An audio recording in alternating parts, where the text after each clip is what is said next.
Here's some beats. I like this. Let's try it out. Let's see what we can get.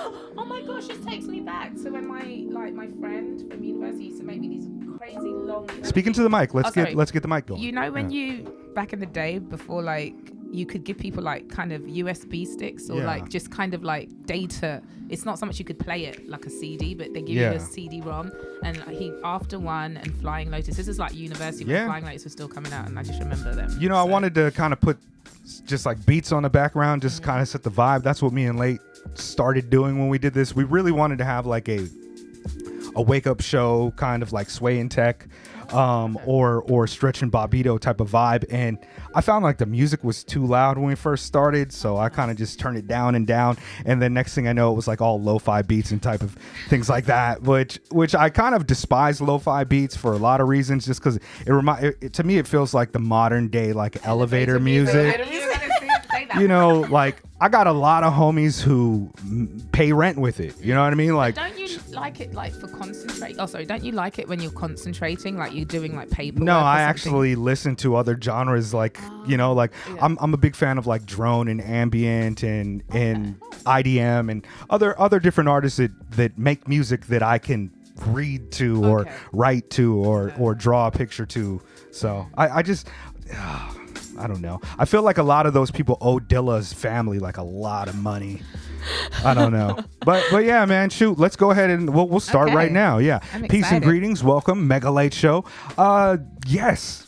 Beautiful people of the world. I have decided to restart the Mega Late Show, and I was wondering if I should call this season 2 or if I should call it season 6, because this is year 6 of the podcast. I took year 5 off, and I really wish my brother Late was here. That's true, but also a play on the title of Del the Funky Homo Sapiens album. I wish my brother George was here. Late is not late. He's still alive and breathing, just in Atlanta, and I haven't spoke to him in a long time. But yeah, man, welcome back. Mega Late Show. I'll call this episode 1 season. I'll decide on that later. To speak on it, Mega Late Show is a Tokyo-based hip-hop art and culture podcast. We're doing video now. You're probably seeing us on Secret House Against the World. Shout out Secret House Against the World. If you know who this is, shout out to you. But yeah, this is a Japanese Red Army.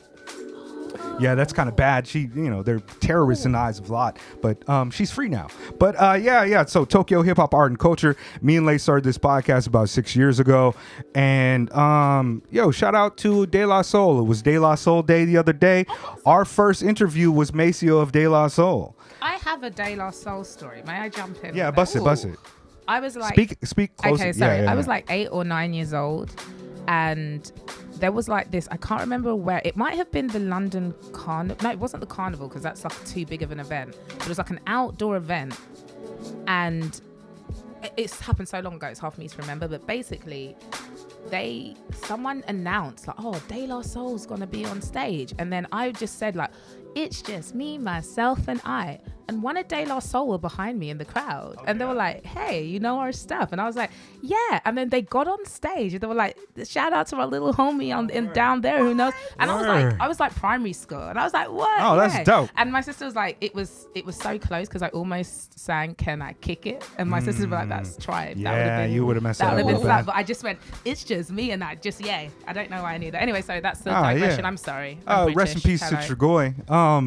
Several years ago when they were out here, I embarrassed myself pretty good with Trigoi. Shout out to Dove. You know, like we were building, and I was trying my best to keep cool, because despite being around a lot of famous hip hoppers and calling even some of them my friends, De La is one of those artists is just like on next level, to where I was trying to contain myself from geeking out. And so he's like chilling, we're talking, and then a lady walks up and he's like, yo, this is my lady such and such. And I was like, yo, nice to meet you, you're dating Trigoi, that's so cool. And I was like, oh, why did I say that it was cool to date Trigoi? And like I cringed real hard about it, but you know, I'm glad I got that memory, because man, what a special artist. Rest in peace. But yeah, let's go ahead and get right into it, man. The background beats are done by After One. I kind of just decided to throw him on right now. I might change it to Pigeon Dust. I'll let you guys know if I do.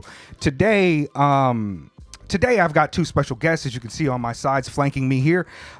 Two of my favorite homegirls out here in Tokyo, tremendously talented, both in mind, body, and spirit.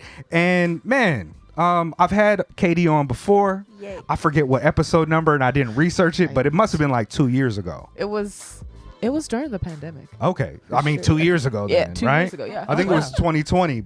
And then my homegirl Yinka here.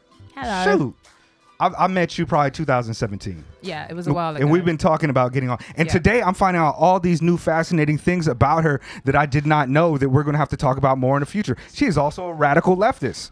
Yeah, so you guys know, those of you that listen to me on Secret House are familiar with kind of some of my thoughts on politics. We're not really going to get too much into that because we just spent about an hour and a half building earlier. But so I can get you guys an actual dope kind of proper introduction. How about I let you both introduce yourselves? Just kind of say your name, what you like to be called or known as during the podcast, and then kind of what you do, where you're from, maybe things like this.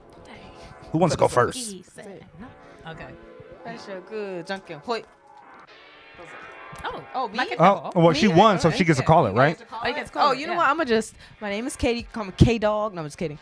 Just call me Ktea. I am a dancer out in Japan. I am Black and Japanese, and I do a lot of entertainment things. She does all the things. Ktea I do. Entertainer. I do a lot of things on the internet, off the internet, here and there. Yeah, hit me up if you have time, Oh, yo, and if you- I have time. You can have this Blazing Tribe sticker, Blazing Asian Tribe. That's Let's from the go. legendary graph writer Sano, who was in here. Oh. Shout out to Sano, Yo. Cleveland legend. He did some of the artwork for Illmatic. That's right. Oh. Okay, then. But yeah, Nice. legend Sano. Shout out to Brooklyn Terry too. He was here. We actually had an episode recorded with Sano that we never released. I'll talk to Terry about it. But yeah, Word Life, Blazing Tribe, Black Asians. All right, what do you got? Okay, I gotta follow Ktea. Okay, that's hard. Okay, I'm British. Hello. That's I'm gonna put forward with that. Hopefully, my accent will make anything I say sound more interesting. My name is Yinka, and I am. Dope. I'm Nigerian. I was born in the UK, but my family were all Nigerian born, so I guess I'm first generation British. But yeah, and I also dance in Japan, and I run my own business out here and freelance, mainly teaching kids. I teach some adults. I do Afro beats and hip hop and different street styles. A little bit Okay. of locking. She does a little all bit of the house, above. Lots a of little dance. bit, a little Lots bit of of dance. stuff. And yeah, it's been a long time. He says I'm one of his favorite homegirls, but it's Yeah. taken 6 seasons to get me on. I feel hurt. Yeah, definitely. Well, feel we've hurt. talked about it several times, and Yeah. especially over the last 2 years, I haven't been doing much. But we should have got True. you on back in the heyday of Mega Late Show. I don't know why it never happened, but I'll take full responsibility, and I'll definitely have you on more often in the future. Depending on, maybe if we get somebody on here that's talking about politics, I'll have you Okay. here as my as a ballast point, like another Okay. balance, right? Can I just say something before we go ahead? I'm going to try to resist the urge to sound super like knowledgeable. I do know music, but I feel like when I hear him talk, I get nervous, and it's like I'm gonna Don't mess do up that. album names and names. I'm just gonna abandon it now. Don't worry, and you if got I me. mess Don't up worry about names, that. Don't worry, you got me here. Yeah, I please know forgive very. me. My memory is super bad. like I know what yeah. I know, and Yeah. then outside of that, I don't know that much. I don't know if we'll get too much into like albums. I do want Okay. to subject you both to some weird underground independent hip hop, but that'll be on the second part of the conversation. First, I know we've had you on before, Ktea, and we kind of heard about kind of your trajectory, you know, how your life has been growing up Black and Japanese, largely in Japan, and dancing in the community out here. So I do recommend, for those of you that want to hear more about that, go back and check out her episode. I'll try to put it in the show notes or on the screen right now. And I do want to talk more about both of your experiences out here dancing and what you guys think about the community, how long you have been doing it. Can we start off again by having both of you restate how long you've been in Japan and how long you've been dancing in Japan? So I've been in Japan, I want to say over 16 years now, but not in Tokyo. Tokyo has only been 6 years now because it's 2023. Yeah, 6 years. And I've been dancing before I came to Tokyo, but before dancing, I did figure skating and other things. But it was very different coming out to Tokyo for sure. And we talked about it too. How before I go into that, I want to let you. I don't want to hear you go off on your tangent. Okay, I want to introduce myself real quick. Then I'm gonna. Don't forget this tangent. Okay. I've been in Japan for 13 years. Wow, really? I don't look old enough to have been anywhere 13 years. And true. I didn't even come here as a child. I just have eternal youth. I've been out here about the same, 12 years. Okay, cool. Yeah. Not Tokyo. Tokyo, I've been here for like almost 10. Okay, yeah. My first year I was in Ibaraki. My first year I was in Ibaraki, so I'm really bad with keeping the mic close to my mouth. If it gets a little soft, then I just point to it. Yeah, it's not a problem. You don't have to address it. Just move it closer. But yeah, I was in. You guys, do you know Ibaraki? Yeah, I was in a place called Ibaraki for my first year, and yeah, I was dancing before I came to Japan.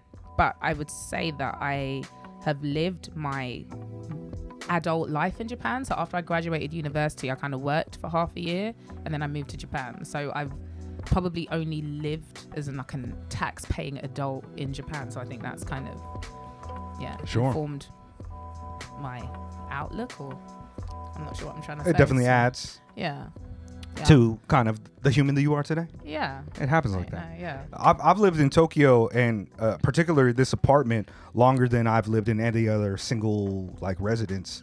Yeah, it's strange, but yeah, I'm out here in Ikebukuro. That's right. Cultural ambassador, you know what I mean? Yeah, cultural ambassador for Ikebukuro, third largest station in the world. Lots of Chinese folks. In the world? Chinese food. Yeah, it goes Shinjuku, Shibuya, Ikebukuro. In the world? In the world. Damn, I did not know. Yeah, we've got over, I think it's 1.4 million people pass through 5 minutes away. No wonder why it was so packed in the train. Yeah, it'd be like that. It was crowded. Yeah, a lot of people dislike Ikebukuro because it used to have it was kind of, Ikebukuro, like if you think about New York, we'd be the Bronx. We're kind of up north and to the left a little bit. But we used to be kind of like the gangster capital here. You remember that show, Ikebukuro Westgate Park? No. It's like all the gangs were over here. Yeah, we was hard. It used to be real bad, and it still is a red light district right around the corner. Yeah. You got to pass by all the love hotels to get to my spot, but it's also the safest place that I've ever lived in. But shout out to, Inglewood in the 90s. Okay. It'd be different. Shout out to Lewisham, Southeast London. Yeah. Not that I was ever street. Do you know Jet? Tall, light-skinned, Jamaican, white British dude. He's a model. He does modeling, but he does Secret House Against the World with me, and he's also from London, South London. Yeah, Jet Axel is his real name. That name sounds very epic. I think I would remember. Yeah, okay, yeah. I mean, he's hard to forget. He's very distinctive looking. He looks like a model type of guy. Do you know Jet? No. Can you introduce us? All right. I mean, it's weird. I just assume that everybody knows everybody because somehow I've managed to know everybody. You're the Renaissance man. You're everywhere. So. We were the plug. We were the number one plug out here. We knew everybody. But yeah. Let's get into it then. So what's up with dancing in Japan? Is it dope? Is it trash? How do you feel about the way that they look at you? Do they get perms after they hang out with you? Lots of tanning beds. You know what I mean? I hope they don't. At least not right now. Because that's a lot to take care of. I mean, like, so we can break it down. Spend as much time as you need. Yeah, I want you to talk about the public aspect, and then I think because I'm going through like a personal epiphany about dance in Japan. Dance in Japan. So I think you talk about you go first. What you said about the hair after me. I hope you don't, because that's a lot to take care of. That's just my opinion. Right. Pretty pricey out here, yeah. Oh my god! If you can't access, I've heard you've got good hair products up in here. Oh, sometimes. I mean, I got the black soap all over the place. I got black soap deodorant. You know what I mean? See, okay. Shea butter. Where is this? On the black soap deodorant right there is right next to the white man's deodorant. You know what I mean? The white devils. No, I'm just playing. Shout out to all my white folks. No, that's what I've been using. My Hawaito. Yeah, no, I got black soap. We got to order it from iHerb. Okay. Yeah, iHerb got it. My iHerb is my mom. She just keeps. She just send you like a big ass block of black soap. I'm not even kidding. I've got everything. I've got if you run out of Eco Gel, I got you. I want to talk more about kind of your culture. Okay. You know, because we were real westernized. We, you know what I mean? It's like it's new for us. But yeah, the public aspect about dancing in Japanese. So I've been blessed with many opportunities to be in more part of the industry recently. but not a part of the industry, if that makes sense. Because I'm She's still really very good at that. I don't know how that happens. You're but very good at I'm that. not in the industry part of the dance scene, but somehow people from there find me to be like perform with them. So just seeing from an outside perspective, it is there's like a weird hierarchy, and just like it's hard to question people for sure.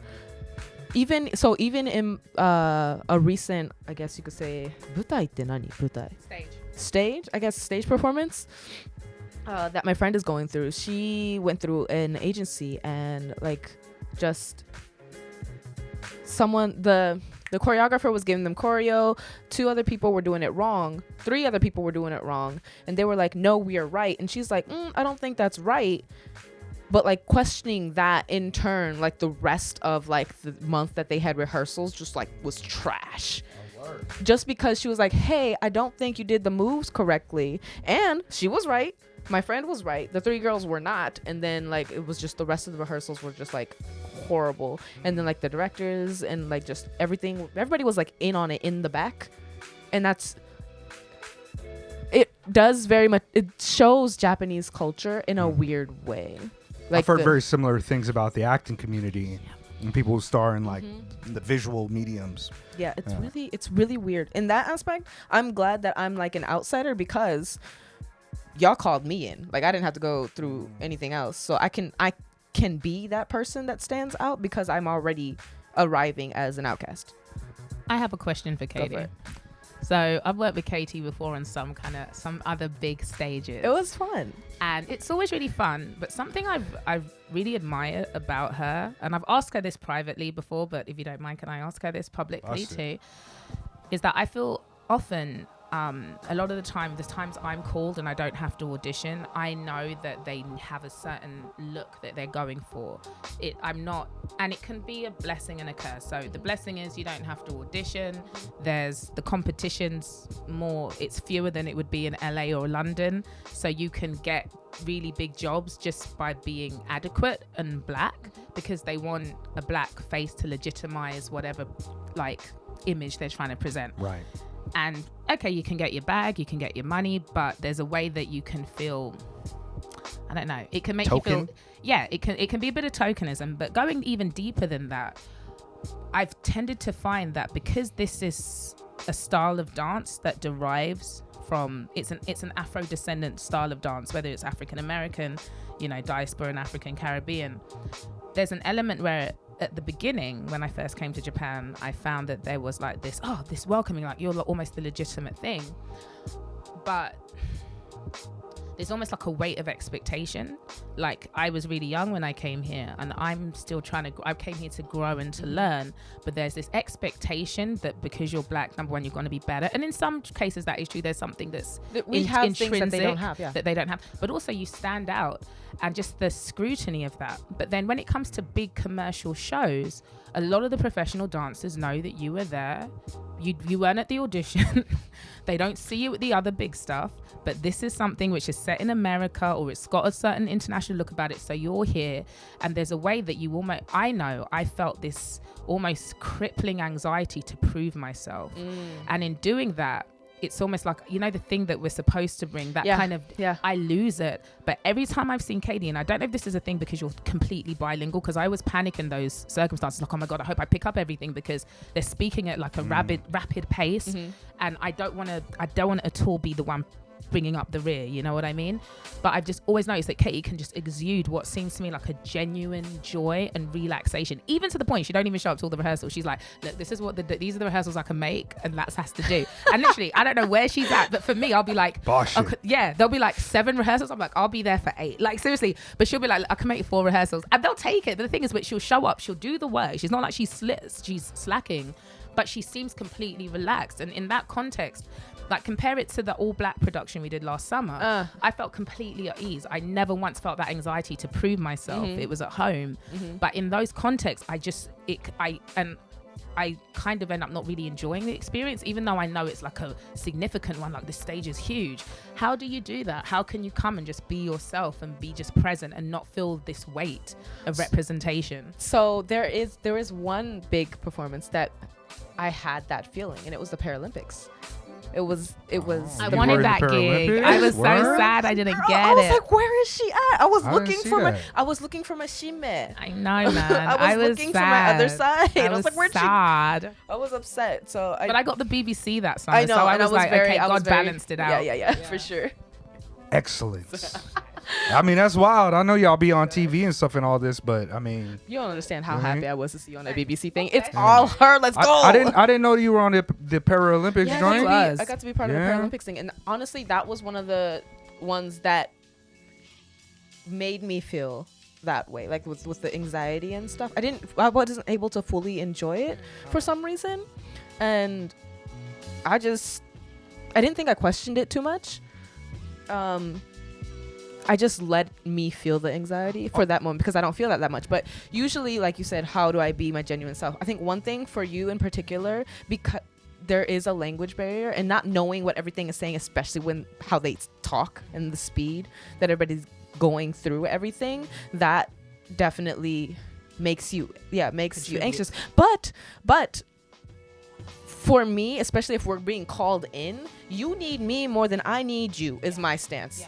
You called me in, so I'm gonna do my best regardless, right? I'm gonna do my best regardless. But in order for me to do my best and you get what you want, then I'm going to ask questions. And if that feels like it's holding you back, then you know what? By all means, find somebody else. But I know you can't. I know you can't. And that's Word. it. That's it. You can't find anybody else at this time. So I'm going to use that, and I'm going to feel comfortable. And the more that I have fun, the more does everybody else. Yes, and that's true. But can I ask you this? I never knew about your bad experience in the Paralympics. Mm-hmm. Like retrospectively, Tell us about that Can you think first. of a reason what could have contributed to that? What was the bad experience? I think just in general, I don't even know how to explain it. It's I've always had this weird, like, I don't deserve this feeling. Imposter syndrome. Yeah, for sure. But apparently, That's what I was. but apparently, black women disproportionately suffer from that in professional, like whether it's corporate, whatever, like civil service. When you get past a certain level, like that. I think one of the reasons why I have so much love for you. You don't understand. One of the reasons was because I didn't see you there. Was one of the. I'm not gonna lie. That was probably Made you feel one of. away? Like, I was like, oh my god, like where's my family at? Compatriot. That's another thing, and it's like, comrade. what did I do to deserve this position? Because everybody's just getting through it, making things, and it was the Paralympics. We had a portion to create with other people, but our team was kind of lacking a little bit, and I felt very responsible for that. Though it probably wasn't just me. It was just like, you know, all of us had our own things going on. And how fast, like, the rehearsals and everything was crunched, and I think all of that built into the anxiety. And I also heard it was quite poorly organized. it's not. Yeah, it was. I'm not gonna lie, it was, but it's not the choreographer and below's fault, because everybody kept switching ideas above. It's like, oh, how about this, or how about that? And it's like, listen, dude, you got to stick to one thing because we can't. Time limit. Time limit. Yeah, but I think just building, feeling responsible for things that I'm not responsible for in the Paralympics, and just feeling that I didn't deserve this position when I didn't feel like I was good enough, because everybody else that was there, they had titles and like names and stuff like that, and it's just, I'm just here. Like, it's weird here in Japan, particularly because sometimes you'll find yourself in a position by virtue of just being dope where you feel like, oh man, like, am I not supposed to be here? And the thing that always makes me feel all right at the end of the day is like, I look at the other people who are doing it and I was like, oh, that person's not dope. Like, especially here in my lane where I do like hip hop shit, I'd be like, oh, like that person who is showing them around is kind of a bozo. Like, they're not even a part of the culture like that. And I don't even mean it like part of the culture. I just mean like they, for some reason, they are in over their head. I don't think I've had a conversation with someone and they've just dropped the word bozo. Just I mean, I see a lot of I see a lot of foolishness out here. There's a lot of people out here. It's like you come across them when you've been here for long enough. It's like they come out here and they get like a new personality. They get like oh yeah, I'm about to. I remember there was this kid that came through like a summer ago or some shit, and he's like, yeah, I'm about to take over Tokyo. I was like, bro, like you barely know how to, you know what I mean, get the right chicken. You know what I mean? Like it's very strange. Like I did want to say though, if I could bring us back to dance, in my estimation, the wide umbrella of hip hop dance is perhaps the most popular import for Black culture in Japan. Like, and I say that as like a person who's constantly around like culture centers, and almost every single culture center that you go to around here, which most wards will have a culture center, your Ito-Yokados and your Aeons will have a culture center where people go and they do a hobby. There is always a hip hop dance happening there, and usually it's not by, you know, a non-Japanese person, and it's you name it, all types of different style, like Afro beat, like Afro hip hop.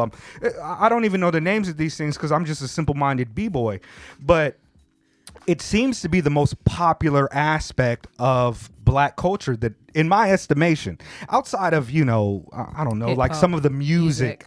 You know, which is but like kids are doing this from a young age. My daughter is even breaking from a young age, but we from the cloth, you know what I mean? She's under the right lineage, but I don't know who these teachers are, their abilities, who they learn from, if they're all children of Brooklyn Terry. You know, there's definitely legitimate people out here doing it, but it's very strange to me to see Afro dance being taught decontextualized from Afro people. And that's what I want to know as Black women. So Mega-san, from when you just said decontextualized. So guys, may I go off on just a 3-minute digression? Time me, because I'll go even longer. Time me. Okay, 3 minutes. Cut me off. Yeah. Because I've been kind of soul searching, because last few performances I did, like I was doing Afro beats, and none of them really went well. And like I'm in my 30s now, right? So at this point, I'm not really trying. Not that you're not learning and you're not growing. You're always learning, but at some point you shouldn't have enough of grasp of something that you can make it your own and have something new to say. And so I don't know. I've just been kind of searching, like, why ever since I've come to Japan, whether it's battling, whether it's performing, I just feel kind of out of sync. And last year we did this all Black production and I didn't feel this way. And the word you just used, decontextualization. And this is the thing, it's back-arseward. It's back-arseward out here. So this is how I spoke to Terry about this. He quoted me online. Maybe you saw this quote. I'm the Yinka. He credited with this. I'm sorry to Jiman Shimas, but I must. Okay, so basically this is what I think is going on. When we dance, it's completely expressive. We love the music. It's a way of it's cultural, it's community. It's fun. And I think people, not just Japanese, will see that and see that expression of joy in that moment and believe. And this is kind of could connect back to kind of capitalism, that ability to be able to commodify something and replicate it in order to sell it, right? That if you can replicate that movement, that you can somehow capture that joy that the person had at the time or at that moment. And I found that in Japan, the process is you learn the step. And then once you know the step and you're satisfied and confident that you understand how to do it, then the joy will come, but it never comes. It's just steps and steps and steps. It's methodology. But for us, even as hip hop, as we're talking now, new styles of hip hop are being created. It never stops going. It's continuously evolving, as is the dance, because we're just responding to the music. We're not sitting around in lecture halls trying to write out the next move. It's made in the clubs, it's on the streets, it's in the living rooms, it's in the kitchens. The fact that most kids in Japan only dance in a mirrored studio is completely outside of the context of the culture. And I've always wondered why I felt like a little bit of a charlatan when I'm teaching, but it's because I'm teaching them in a way that I did not learn. It's why I feel like a charlatan teaching English. I didn't learn English in a classroom. I grew up speaking it. And I feel that I'm trying to teach hip hop as a second language while it's my first. And I think that's the issue. And when I've been performing, I've been doing the same thing. I've been getting carried away in steps and I'm lost. And 3 minutes up. No, not yet. 3 minutes up. Seconds. And I just feel like intention is everything. And I'll just close it with this. Like, no one ever taught you how to laugh. And no one ever tells you that the way you're laughing is wrong. The same with dance, I believe. For any Afro-descendant music style or dance, there's no wrong answers. It's like laughing. It's a form of expression. It's response to the music. Out here, there's a right way. Therefore, there's a wrong way. And then the whole thing falls apart. And that's all I really have to say about that. Sorry, I went off. That was my little dissertation. No, I think that you're speaking a lot of really interesting and poignant thoughts about it. I feel the same way about most culture. Like, most subcultures have been decontextualized from their origins or where they come from or what they mean or what they're supposed to symbolize to the point you get like pop punk. You know what I mean? It's like there's so many different things that just become McDonaldized and decontextualized from what they stand for. And I you know, despite growing up with, you know, older black sisters who were always dancing and learning the new culture, you know what I mean, the Cabbage Patch and all of these things, like, I never did that. And I don't identify with that as like me culturally so much, especially being mixed race. But when I see it out here, it's like there's a part of me that really likes the idea that they're learning and seeing beauty in other cultures, but there's also a part of me that says that's a bit problematic because of the way it's being taught. And I think you really highlight the issue for me is like, this is not something where you just learn how to do you learn the rules so you can break them, and you don't break them when you're always only learning the rules to do a performance of the rules that you learn. Like, sometimes you got to hit speakeasy and just like feel the music. Like, but even speakeasy, sorry Terry, I found that it's very circle orientated. Yes. And again, I grew up community dancing. Now, there's nothing wrong with occasional circles, but again, it's that performative nature. But sorry, before I just don't want to forget this. I want to say that I'm not gatekeeping. What I'm not saying is that hip hop should only stay in because then I'm a British black person. If hip hop just stayed in America, I wouldn't do it, right? So I'm not saying that you shouldn't, but my issue is that this commodified studio-based version of hip hop is now become the mainstay. And it's almost like, they go and they mine the real hip hop from the kids in the ghetto or the streets and then it's just the mainstay becomes this foreign place. So I don't know if you've ever done like a big battle or something. I can't do battles. But don't you feel that weird anxiety? Because it's like what's that? Is that Nina Simone's song, like Strange Fruit? Like their words sound just like lies. It looks familiar, but there's something so alien about it. And it's because there's these rules. I don't know. So yeah, let me pass it on to you. But I'm not gatekeeping. I'm just saying that the culture foundation should be where it starts. I was just going to add to the circle thing. Like, I learned how to dance literally, it wasn't even in the States. It was in Japan, in the streets of Japan, seeing all these dancers outside, be like, hey, how you do that? You know what I mean? Or like jamming with people just out there or in the clubs. And so now I'm teaching and I feel very, very uncomfortable teaching because I never learned this way. I don't know how to teach you. I just go outside, go play with your friends, go listen to some music is the best advice that I could give to you to start learning dance, because the first thing that I need you to do is to like it. Sure. I hate seeing kids just do the moves. Now I got them. It's no, stop. Don't do that no more. Don't do that. Just don't do, like what you do and then do what you like. Do you both feel like there's an impulse for you to have to monetize this art form that you love for not the money of it, to monetize it in order to sell it better than the people who are not? I think it's been monetized already. Right. I think that black people, I remember talking to she's a former friend now, but she said a lot of wise things. But I remember she was getting really angry talking about cultural appropriation. And I've swung different ways on this argument. But then she kind of looked me in the eyes and she had tears in her eyes. She said, you know, there's people who created this stuff and they have nothing. I mean, they're living in adverse poverty. They have nothing to show for this, right? And so there's a level when it's like, I'm happy the thing is growing. It's not that you want to shield people from it, but I feel there's an element where literally people have come in from not our cultures, watched what we've got, just the same thing, you know, what's that thing, what's it, Johnny Be Good and all that kind of, just when you just rip off, and then they just go like, yeah, I can sell this, I can make money. And I don't want to make it a racial thing. I'm gonna maybe say more of a, how can I say, a for life philosophy thing, this idea that you constantly have to produce things. So you take things, you mine things, or you source materials, and then you kind of you manufacture. Oh yeah, and especially so I think, that's a big part of the neoliberal turn. In and I feel that's economics. what's happened to hip hop. And just as a black person, we're playing catch up, because if you look, when I watch Millennium, like, you know, we've all seen videos in Millennium Studios, you would be forgiven to thinking that most professional street dancers are either Asian, Hispanic, or white.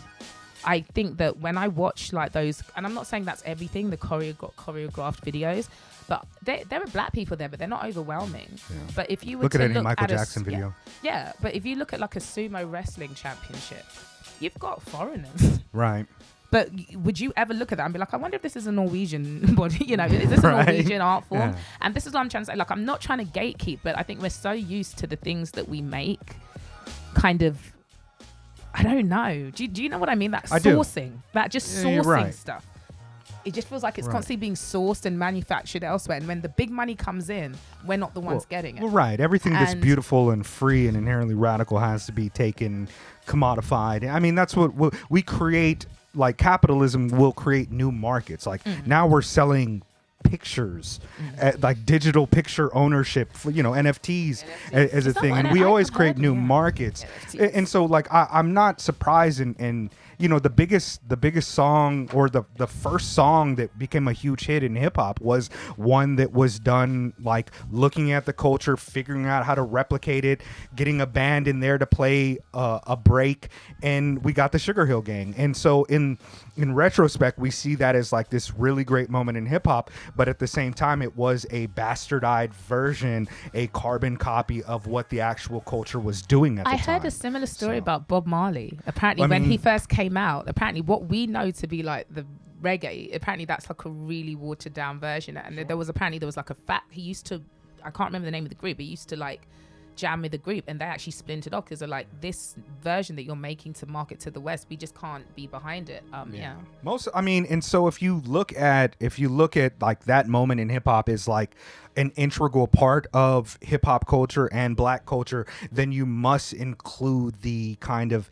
taking and monetization and kind of allowing that to be a part of hip hop culture. Not all of us feel the same way, but in Japan, it rings differently because we are in such an insular, homogenized culture who has this very long history of being unconquered. They have this long history of imperialism, of, you know, their own forms of isms that are racist or whatever. And we find ourselves in this kind of very postmodern, even postmodern neoliberal economic world where we're trying to find a footing, be ourselves, find ourselves, express ourselves in authentic ways, but the things that are all around us that we're using to express ourselves have already been removed from whatever they were, even when we got to them. So I don't know. It's very strange. I hope they teach more of the culture when they're teaching hip hop dance than not just the dance. I think that's the biggest takeaway. I feel very because it's a culture, bro. It's to not me, just that's dance. Of the utmost importance. And a lot of kids don't know that, you know, the like graffiti and DJ, the MCs are part of hip hop.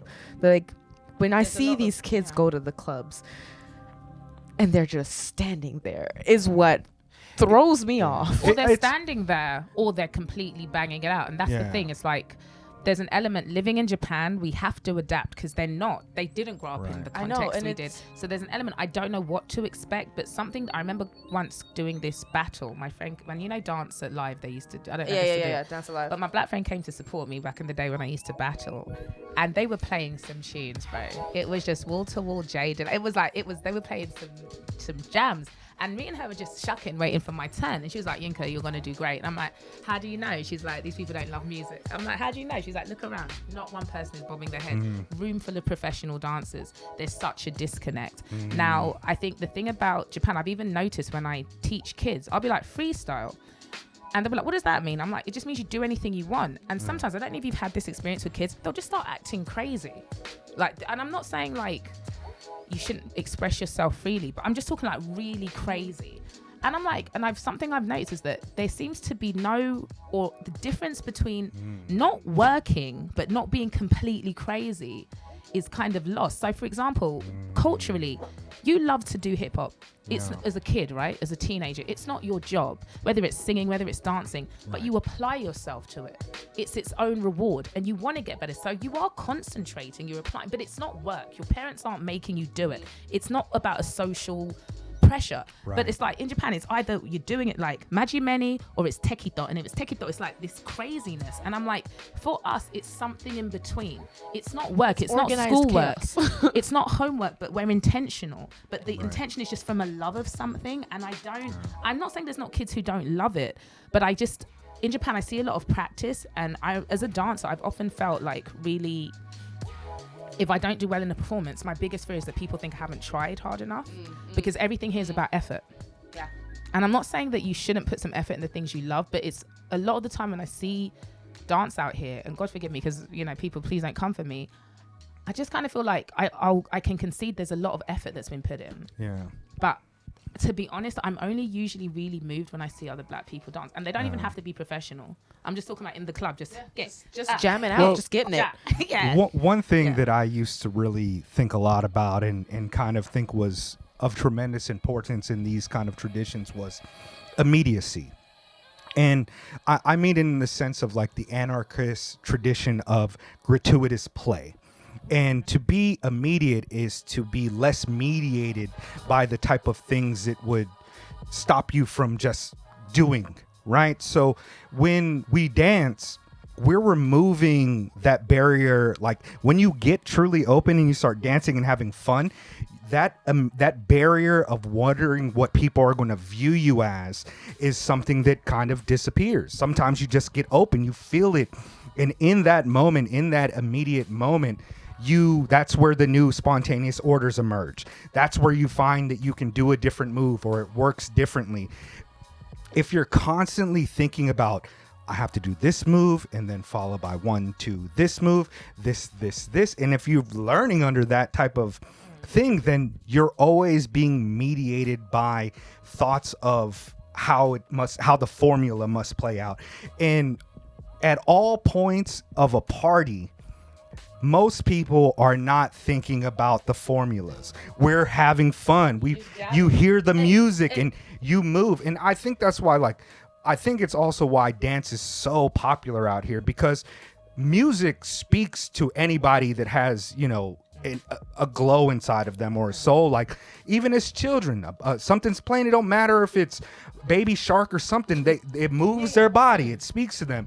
And when you have just like a 1, 2, 3, 1, and that's the only way that you identify with the music, decontextualized from the party, the immediacy of it, then you kind of don't ever get to that point of gratuitous play. And a lot of times when like these ciphers, right? People are just waiting for their turn. They're like watching, okay, they did that. So when I get out there, I'm going to do a top rock. I got to do it for 30 seconds. And then I go down and then I end with a blow up. And then maybe I go back up for 15 seconds and I go down. And I mean, I think it applies to almost every single aspect of our lives. It's so mediated by the expectations of being a brand or performing or you know what I mean? And it's you can't tell the truth. And I used to think, because I started therapy last year, I'm not going to go off into a tangent about it, but I used to think that I just had really bad performance anxiety because I had low self-esteem. But I actually think it's just I'm bad at multitasking. I can't care what you think and dance at the same time. And stop caring, girl. Yeah, and it's harder. It's harder. Said than easier said than done. I've always had performance anxiety, because except for you know me. times. I can dance anywhere, right? You've seen me dance anywhere. You're amazing. And so then one thing if a circle opens around me, I stay dancing. I don't stop. But if you ask me to, then that performative thing comes in, and then I don't believe I can tell the truth in that context, so I just stay out. Like, I just want to be honest, but I don't want to be too high-minded that it paralyzes me. Carry on, come in. But so okay, this is just for you. Yeah. I don't know. Maybe if you want to take this, make it your own, whatever. But when you say going into like, how do I do it? Like, you know, like not really caring, and then just like, you know, going in like, I'll be in there for 4 days. You got 8 rehearsals, right? You know what I mean? That you have something that they don't have. Yeah. And what that is our authenticity. Yeah. In dance. Yeah. So if you remember that you have that, no matter where you are, no matter where you go, and they call you in for work, you have that, and that's what they want from you. And you just be you. Because nobody else can have that. It don't matter if you mess up the move, you gonna mess it up with style, that's for sure. Yeah. That's exact, and that's how I think. If I mess this up, I'm gonna mess it up with style. Right. And they're gonna remember that. But you know what helps me though? Coming into spaces like this, because I think, especially I think also maybe you being half Japanese, even though you're not completely look like everyone else, there's a way you're still at home. There's a way that out here, maybe I'm making excuses. I don't know, like just coming home and being able to be my authentic self and not trying to find it, just being like it's there all along. Because it's, again, like with the hip hop thing. With the hip hop thing, it's familiar but unfamiliar. So I'll be dancing with people who don't look like us. And again, it's step first, feeling later. And you kind of learn to adapt to that. But then it feels really weird. It's kind of like as me as a woman dressing up in drag. It's like I could just skip the middleman. Do you know what I mean? And just put on makeup. I don't know. I don't mean to offend anyone. that's like a simile. I'm just trying to, it's like a metaphor I thought of. It's like I could just get in there, but it's just having a strong enough sense of self to be like, actually just come as you are. But again, that whole thing of feeling like you've got so much to prove, you know what I mean? And just being able to shed that, like, if they call you in, you have nothing else to prove. Amen. You've already proved it. That's why they call you in. Go ahead. For me, like when it came to performing, an aspect that I always thought about hip hop was a little bit like, and I'll just speak in the sense of b-boying in particular and rapping in particular, is there's always been this aspect about both of those two art forms, I'll say, that has been competitive, and it's a big part of it. And when you're competitive about something, it means that there must be like a winner or a better person. But I never really wanted to think of them in that context. I always wanted them to be kind of like being free, being open and sharing. And that's one of the reasons why I like weird people who do these things. I like the weird stylers. I like the people with the weird voice. I like the people who are you know, making their elixir just a little bit different intentionally to say, like, you guys can do that over there, battle rap, or, you know, have this really sterile approach of breakdancing, doing power moves, right? It's like, to me, it's always been about style. It's been about like tapping into this really like singular moment of dopeness and getting open. And I don't think that I'd ever want to perform on a big stage like you guys. Like, my performance anxiety, like, I got nervous before recording this podcast. I always have a feeling like, what happens if I say something weird that's like recorded, or like, I just don't, as much as I talk, you wouldn't think that, but like, I really don't like talking. I only talk because I'm nervous. Yep, same. So like, same thing for me with YouTube. This is why I don't have any videos up there. Like, as word, and you got like hella followers too. I'd be so nervous and be like, I can't make another video because I'm gonna sound stupid. I'm gonna give you this video so you put it on yours. Welcome back to my challenge. Don't forget to like, subscribe, and Honestly, comment. if I'm doing it with somebody, then I feel like a bit more comfortable. Yeah. But being by myself, like, I get jittery. That's why people don't believe I had what do you call it, like performance anxiety, because I've never been nervous to talk. Like, even today, like, if there was like 200 people out there and you were like, just freestyle for 15 minutes, I don't know, I wouldn't be nervous. But I think with dancing, there's something so entwined with it in my identity that I feel like there's no room for it. I need to be this thing. So I need to be this thing. Guys, I'm sorry, I'm gonna have to rap into this. No, like I can hear it on my headphones, okay, like when it gets further away. So good morning. yeah, I just can't help it. Yeah. So I don't know. I'm not really sure where to go with the conversation. I feel like we kind of touched a lot of really interesting topics about dance here in Tokyo. In terms of what you guys are doing now, you said you have a freelance, so you're teaching. How how often are you teaching? Like, are you both teaching dance classes now? I am teaching at Terry's studio. Oh, okay. Yes, yeah. Shout out. You go all the way out there. Yeah, go all the way up there. Oh man, that's like hella trains and a bus for you, right? No, I skipped the bus and walk. Yeah. I skipped the Shoot, bus. that bus ride was like 8 minutes, 10 minutes last time I was out there. Where did you go from? Did you go I from forget Machida? what station. Yeah, from Nah, Machida so I station. go from Kobuchi and it's a 15-minute walk. Okay. Yeah, so I was like, I could walk 15 minutes. that's I'm gonna what's save up. that extra money. Like, That's what's up. For those of you that don't know, I'm talking about the legendary Brooklyn Terry Godfather of the Terry. Elite Force crew. Like, he's written in He is. Heaven's Unchangeable Heart. Like, Yeah. he's one of the people who has changed. He's been a part of the crews that have Yes. changed dance. I recall a conversation between Mos Def and Talib Kweli that happened during COVID, where they were talking about the real superstars during their youth and who they were and how they were dancers. And they were talking about Terry and Khalif and Stretch and all of these dudes. And you wouldn't know if you weren't a part of the real That's culture of I that wish- bubbling. I He's wish a that's legend. another thing that they talked about more. Yeah. Like The who people the that started. originators and where it all began, how it came to Japan, at least to your students, the teachers out there in Japan. It's like, yo, if you don't know them, just check them out a little bit, because I thought they were cool and they were the ones that brought this here, or that started all this, or that made this it. To me, it's so crazy. Like when I found out who Terry was, I was like, for real? You Him. can't believe he's just standing there. Him. Yeah. And it's just It's like, like yeah. first And on top of that, he's the coolest dude. Like, And he's so humble. Yeah. Godfather Terry. Hey, Terry. no Terry. doubt, man. Brooklyn Terry. I love that man. Yeah. We were supposed to do a podcast together, and we recorded the first episode or 2 episodes, and then Terry's busy and I'm kind of lazy, so it just Bad never combination. it never happened. It Dang. never Bad happened. combination. But yeah, Terry is amazing. That's my big bro. And he's such what's the word, like a spring well? Is that what I'm looking, like a water well? What's the word I'm looking for? A wellspring. A wellspring, sorry, a You were wellspring close. of Yeah, knowledge. that was right. Thank Yeah, you. I a thought of wellspring. some new things. We should Yeah. start saying water well. Yeah. But he's such a spring well of like knowledge, and I like to think that my kind of overall hip hop knowledge is quite well, because again, it's not so close to me. I could take it for granted. I grew up in the UK, but when we did that all black production, he was the creative director, and his whole approach to it. And I know at the beginning I was a little bit kind of skeptical, like, this is a lot you want to do in such a short amount of time with this kind of array of different dancers, but I loved it. It was so organic and it was so us in a way. Like, it wasn't, I thought he was just going to choreograph stuff, teach to us, make a video, we learn it at home. But he went through all these different styles with us, that we weren't rushed.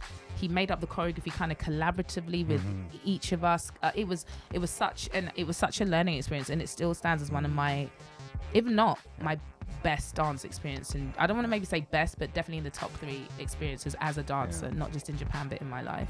He's Thank you, Terry. I love you. one of those people. He's not a historian. He's just a dude that's been there the whole time. Yes. And so he's He's like actually been there. he's a bit like a Is griot. he from like, Bed-Stuy? yeah, I don't know if it's Bedside, but I mean, he Brooklyn Yeah, Terry. Yeah. Yeah.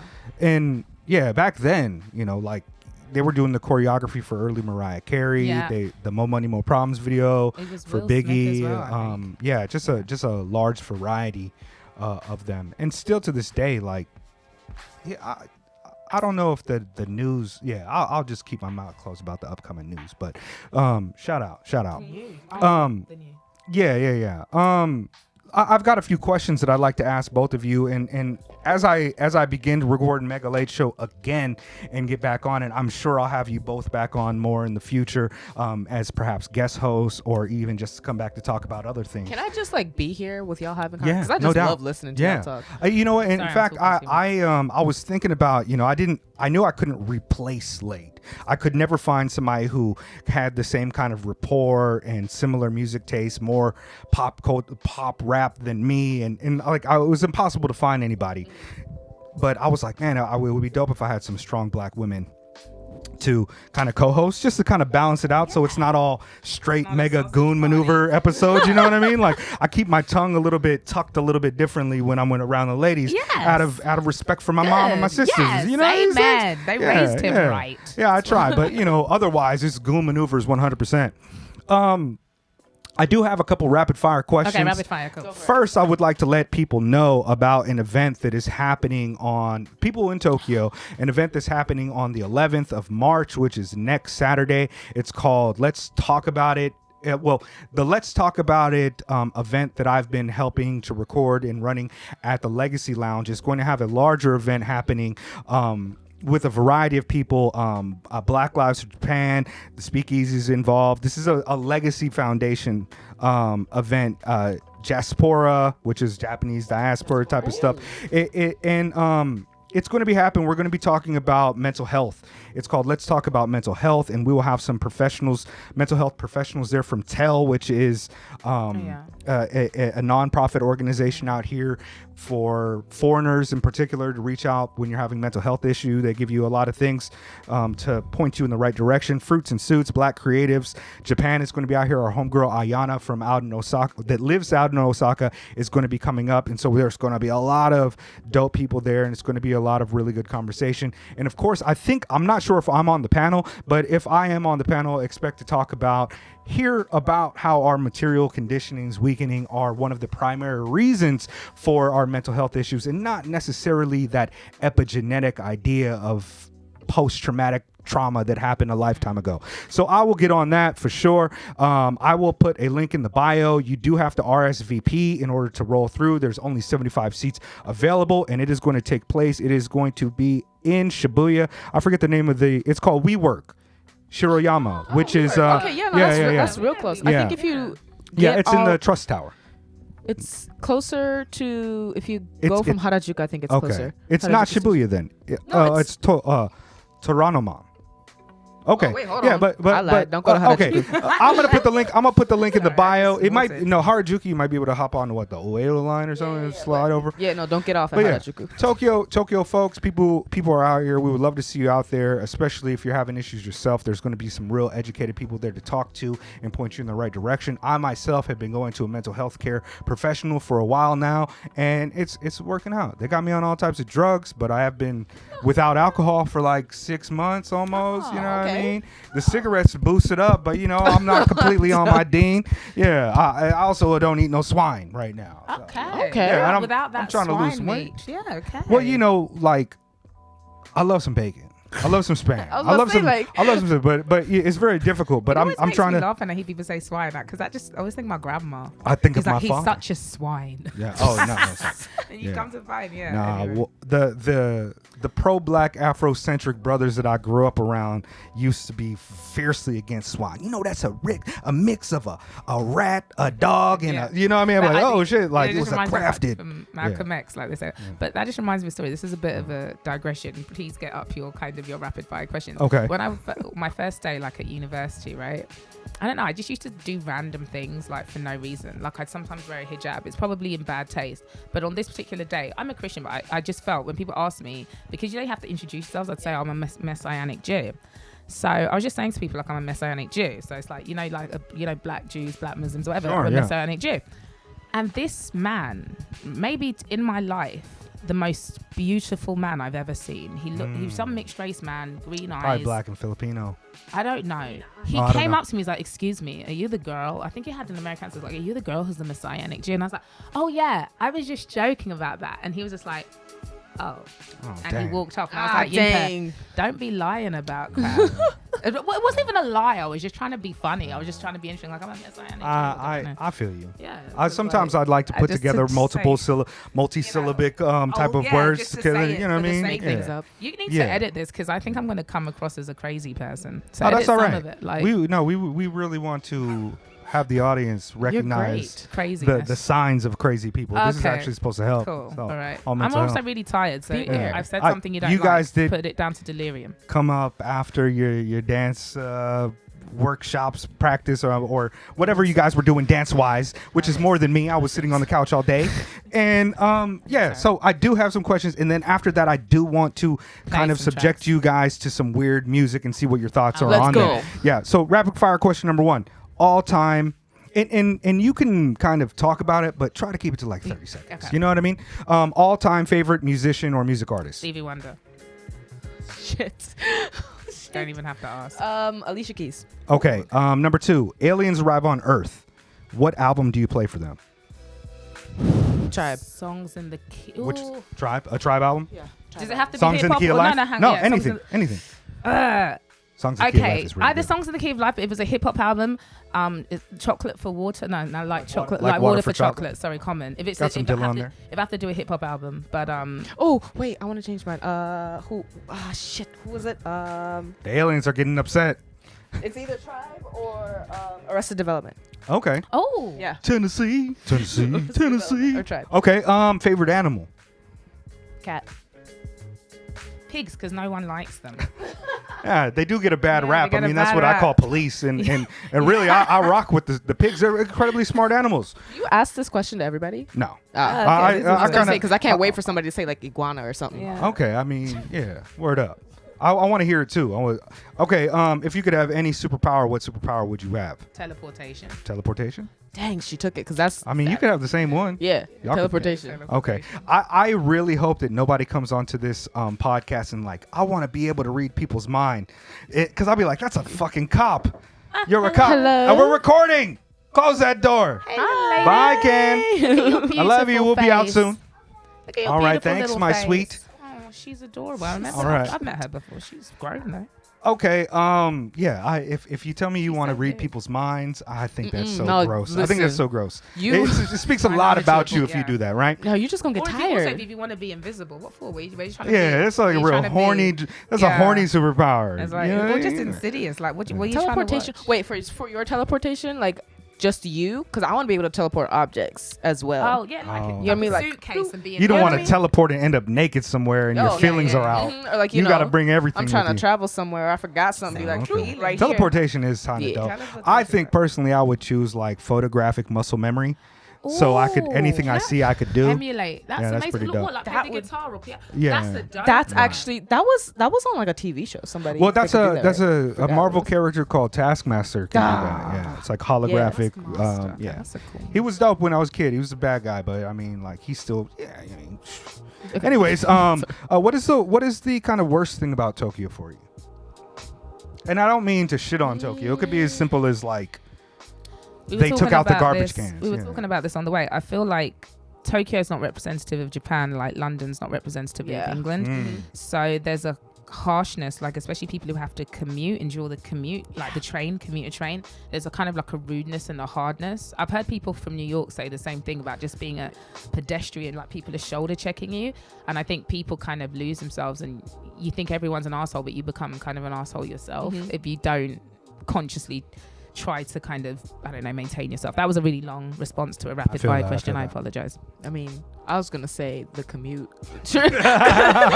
Okay. Trains are. Sorry, I should have just said that. You live like Okay. way out west, Well, right? yeah, that too. But like it's like there's just so many trains to transfer to get to like a simple. Like it doesn't have to have be that this problem. difficult, right? Yeah, Like the Note just, line. yeah, just I wish. Maybe in the future they can make it a little bit more simple because you got to get on like the subway or you got to go up or you don't know where you're going in the train station.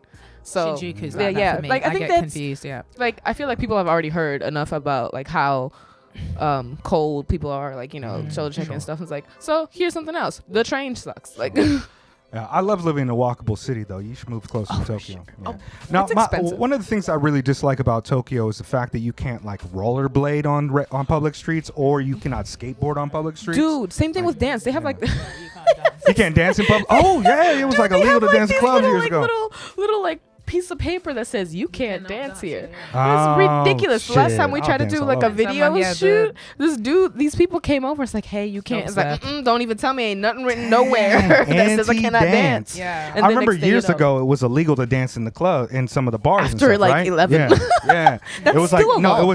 it was like a post World War II law, and in Roppongi, like after a certain time, After, like, 11 or you were something. not allowed to dance inside of the places. Ain't nobody gonna catch you. There's too many What? people for you to Hang be on, checking. you I were mean, if the allowed to- police come and just stop dancing, you I know, you're that's like, it. "Ah." Yeah, That's it's like- still yeah. that's still a law though. Okay. That's Yeah. it's still there. It's not like enforced or Enforced, anything, yeah. but it's still there. So like genuinely I believe Japan should like they need to go over that and like Yeah, but why would change that have it. been illegal? I don't in case know. you bump into someone.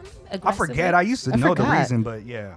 That's insane. I'm gonna It is look that insane. up, or you can look it up and let us know. Heard that? That's amazing. Yeah, You yeah. learn Do something the every- work for us. Yeah, comment down below. I'm busy with other things. That's kind of funny. What is your favorite convenience store?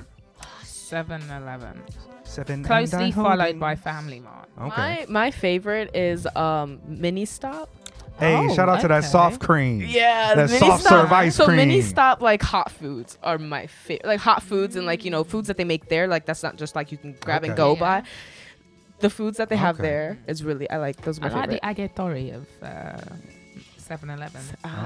Okay. They got a little butter bread. Like I be big on bread, and I'm on a ketogenic diet. In fact, these are real bad. This is messing my diet. I'm trying to lose weight. I got I'm a so heavy horrible over the influence. holidays. I went back to the States. I came back and I was 100 kilos. Yeah, I weighed myself 2 weeks ago. I was 100 The kilos. States will do it. I'm 93 kilos now, so I'm dropping away. Let's go. But they've got a butter bread at 7-Eleven I know what one you're talking that about. is just like Oh, it, yeah, it the looking like swirly one, the it's like a swirly one. spiral. Like you don't gotta do nothing to it. You just kind of just rip Yes. it off, and it's just like It's so good. Japan I is good let for bread. myself have that sometimes if I know I'm going to be dancing a lot that day. But yeah. Sometimes I like to just smell it, get real close to it. real intimate. Yeah, yeah. You've been eating bread. Yeah, I have. What's your favorite drink? Mitsuya cider Oh yeah. with a little bit of umeshu in it. If it's Okay. Umeshu is my favorite Yeah. alcoholic drink. Okay. Yeah, it's my favorite And kind of alcoholic drink, yeah. my favorite drink is currently jasmine tea. Okay. I'm water gang. I'm Well, water I'm gang. drinking I like water water. now. Water's a staple. Yeah, water. There used to be a subreddit called Water Niggas, and it got shut down because of the white folks started coming in there. And you can't just be like, yeah, I'm in Water Niggas if you white. It was Ooh, problematic. So it changed to Hydro Homie. So I still represent Hydro Hydro Homie. Yeah, I love some water. I'm also a big fan. I used to call it Clemonada, and I don't know where it came from, but it was just like Coke mixed with lemonade. And it's just lemonade Coke, but it'd be like 50-50. But yeah, I like a soda pop every once in a while. Yeah, I like. I lied. Too My much favorite then. alcoholics drink is red wine lemonade. Oh, what is this? I might start drinking again. And it's hot. hot. Yeah. Hot red wine lemonade with honey. Yo, y'all Blasians be doing different things. Have you ever Bro. heard of this? No. Bro, it is so. Apparently, it's called American Oh, really? lemonade or Shout something out like to that. America. They I've got too many never things. heard I don't know, of this. but it was so good at But you this one heat it cafe. up. Yeah, like, it's like hot mulled red. wine, but with lemonade. And so then my honey. friend, God. my friend made something else. She put some cinnamon in it too. Yeah, the cinnamon Cinnamon. makes sense because it's mulled Ooh, wine, right? yes. You know, Christmas mulled wine, but with lemonade. Lemon. It's not lemonade. You add lemon Juice? Like ju- like the zest. Okay. the Okay. Okay. concentrated Oh. lemon. Yeah, and you just mix Oh, that see. with honey, heat it up. Mm. So good. Sounds All right. like a Futuristic. elixir for a cold or a flu. Yeah, it Honest- does sound like yeah. Theraflu type of for Yeah, alcoholics. honey and the Honestly, Shout you out. got a cold and you just not want to. I Yeah. recommend. It's great. It heat makes you it feel. up. Okay. The That's alcohol fire. goes down, if I'm not mistaken. That's super fire. I can't believe a lot of people don't know this. Never heard of that. You know, before I'm a today. real simple person when it comes to drinks. I learned when I went to San Jose, I was kicking with a lot of white folks, and they drink different. Like we used to with the homies, we have a 40, maybe a little shot of tequila, a little Crown, or you know what I mean, like a E&J. But when I was hanging out with the white dudes, they would come in, they'd bring me something, and be like, "Yo, this is a Tibetan burpee bomb," and I'd be like, "What is it? What is that?" And you know, you take it, and next thing you know, like your shirt's off, or you're getting crazy and stuff. So I have been- after that, I kind of really pulled it all the way Yeah. back. All I really drink is highball or like straight regular beer. Okay. Like and I for people that don't know what a highball Highball is, is it's just like like a whiskey soda. and water, Yeah. whiskey tonic water. Soju is and that's cool what I too. do. Yeah. Yeah, that's all right, but I just I haven't had much Korean. I'm a little like, bit- Is that like Korean sake? Yes, Yeah. but Yeah, I it's drink such a- wine at. I don't drink a lot. I Yeah, me I drink at neither. home if I Yes. do. Okay. Me too. Yeah, Talks I like drink this. at home if I I only do. drink Oh, at it's home just because too when I good go at it. out, it's counterproductive Yeah, that's to the why reasons it's- I go out. That's Like, why it's red wine lemonade Yes. at home. Yes. With honey. Yeah, just Like a chilling. bit of umeshu, Yeah. watching TV, and your 30s I- under your blanket. I haven't been drinking for a while, but I was not ever super problematic with it, like fall down drunk. You know, I might just wild out a little bit and you know what I mean. Yeah. Like, but I wasn't not a not a vomiter. problematic. Yeah, I wasn't a problematic drunk. Okay. Like I still make it home. You know what I mean. And I've never passed out or fought somebody in Tokyo for it. Okay. So yeah, but homies tell me that I have hostile energy, and when I drink, my hostile energy is more pronounced. So people, because the way I talk, they say that I talk, especially when I'm passionate about something, I talk like a wrestler promo, like, we coming for you. Like, you know what I mean? Like they say I got hostile energy, and that's not something that I really want to project. And so I kind of have to reel it back. If I'm being honest, I've probably only been, I guess, drunk maybe twice. Could be as little as once. But I feel that if I was someone who was prone to drink, I'd be an angry drunk. Just because it makes me sleepy. And when you're sleepy and you can't sleep, you get kind of grumpy, right? You get irascible. And I remember once, years ago, when I still kind of worked like a proper like 9 to 5, I was at a Christmas party and I had a screaming fight with someone. And I was like, I'd drunk. And I was like, I never have screaming fights. I'm like, yeah. So it's not like I'm not teetotal. Apparently I give off teetotal energy. Okay. Most people think I'm teetotal. I'm not. But I don't drink a lot because... Not socially, as I said before, I don't really have social anxiety. I can just talk, and then when I want to go out dancing, the music's getting us high. This is why I don't drink out, because I want to go out to dance. I don't want to go out to drink. So when I'm at home and I want to chill, then red wine. I'm also or very like, I don't want to say blunt because there's like, there's like, I'm not like the honest asshole personality where I have to say something mean, but I do say things that just don't seem like you should say. Like we was at the Juneteenth little get together or whatever. I didn't go to the gala. That was too expensive for my blood. Yeah, I went to Orion's joint. And like I was talking to some girls. They was mad young. They was like 20 years old. So I'm 40. I wasn't trying to get at them, of course. I'm like, I could be your dad. Yeah. And so I was talking to him, and one of the girls was like, yo, your forehead is super dope. Like I just like the kind of slope of the angle. And that's all I said. And my homie was like, bro, what are you? How would you just compliment something like a forehead? And I was just like, any problem with that, because I be saying shit. I usually do that. Like I might see a white girl and be like, dang, I didn't know white girls have butts these days. Like it's just getting real difficult. You know what I mean? Like I am very much, I also have very flirtatious energy. Apparently, I'm a person that does that. So I don't fucking know. Maybe the forehead thing, probably not the forehead was. I'm curious. I want to see her forehead. Yeah. Now. Well, I mean, the forehead was almost the same shape as the butt. It was kind of just like pronounced but beautiful forehead. I thought it was dope. Like and I wasn't trying to be like, hey girl, I like your forehead. Is it like a beluga? Like is it? No, a beluga it was I mean, I'm talking about this is just like a really good forehead. Kind of like my man's forehead right here was just like perfect though. Like I was like, dang, the hairline and everything just worked out. Understood people's foreheads. Okay. I'm a big forehead fan. Big forehead, big third eye. That's how I always feel about it. Yeah, that's what I'm talking about. The first thing I look at when I see somebody's faces are eyebrows. Yeah? Shoot, my eyebrows, I got the woolly mammoths. I don't know why. You guys are lucky because you have more than you need, so you can always reduce it. Like I've got you think? Sometimes I fake it till I make it. Really? My eyebrows used to be mad beautiful. I used to have the mad beautiful eyebrows when I was younger. It was like mad perfect. But then as I got older, sometimes I got eyebrow hair that's like long as a pinky. Like, why did that happen? Like, yeah, I don't know where it came from. It could be like a genetic miscoding because my father and my mother have dope eyebrows. Well, they're just not hairy people at all. But me, I'm all mammal. Like you see my forearms, I'm not like super hairy, but I've consistently gotten hairier as life has gone on. And my hairline is whack. My hairline is fucked up now. Well, you can't say that and not show it. Oh, yes, I can. Okay. Yes, I can. People know me for always having a beanie or a hat on. And this is why. I got the George Jefferson. My hair be big in the back. I look like a mad scientist. Eventually, once I get all gray up in here, I'm gonna go mad scientist route. I want to look like Doc Brown. I want to look like I got like real mental health issues, but I'm also building strange apparati. That's the guy you go to when you apparatuses. Yeah, I think apparati. Gadgets. Apparati. I think that's the correct plural. I really enjoyed that rapid fire. I've always wanted to do rapid fire. Yeah. I really is there more? Because we kind of like. Oh, I mean, I did have some other questions, but we can rapid fire that. No, I mean, it was just it was most like if you were on a desert island, what 2 music artists would you want to have to listen to? Meaning that's the only music you have that you can listen to. Okay. Yeah. This is not necessarily my favorite, but I would say that. What, their artists is in their whole repertoire or just albums? All of every, like even the collaborative joints that they've done. So if you pick Quincy Jones, you get a lot. Michael Jackson, you get everything. Yeah. Right. So I'm going to go FKJ. Niles Barkley for the album. FKJ. Oh, wow. Quite new. Okay, cool. Okay. I'd probably pick Stevie Wonder because he's really prolific. There's a lot there. That's true. And then for the second one... You can get 2. Okay. I picked Miles Davis for one of mine. Throne, but that's a record label. Oh yeah, that's a label. You can't do That's that. not That's an cheating. That's like I got Def Jam. It's like okay. Okay, well, Jay Dilla, he's a Oh, yeah? producer. Is that an artist I could choose? Oh, yeah, absolutely. I can have all the My choices the were Dilla, and at first it was like RZA, but then RZA really fell off. Yeah, But I the love Jabez. old RZA shit. But my choices were Dilla and Miles Davis. Okay, I'd say It's a good balance for me. I'd say Dilla and Stevie Wonder. Shout out to Stevie Wonder. You know he had a baby like 4 or 5 years ago. My man is still getting. I love Busy. Stevie. I He gotta be 70. He is 70, turned 72 years ago. Shout out to Stevie Wonder. 2021, I think, if I'm not Bro. mistaken. Yeah, straight up and down.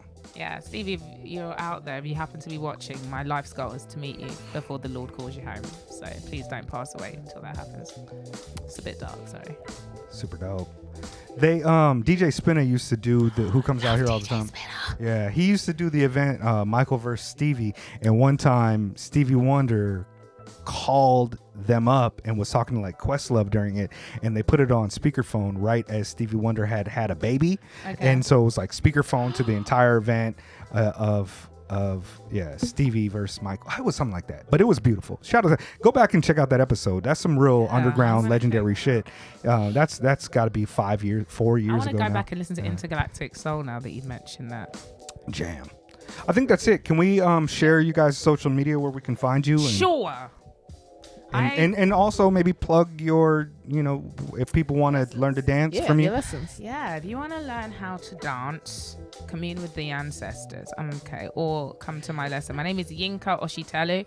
When I started Instagram a few years ago, no one told me you're supposed to make up like a pseudonym, so I just used my government name, and so just Yinka as it's spelled like Yinka, then oh shit, Elu. That's my last name.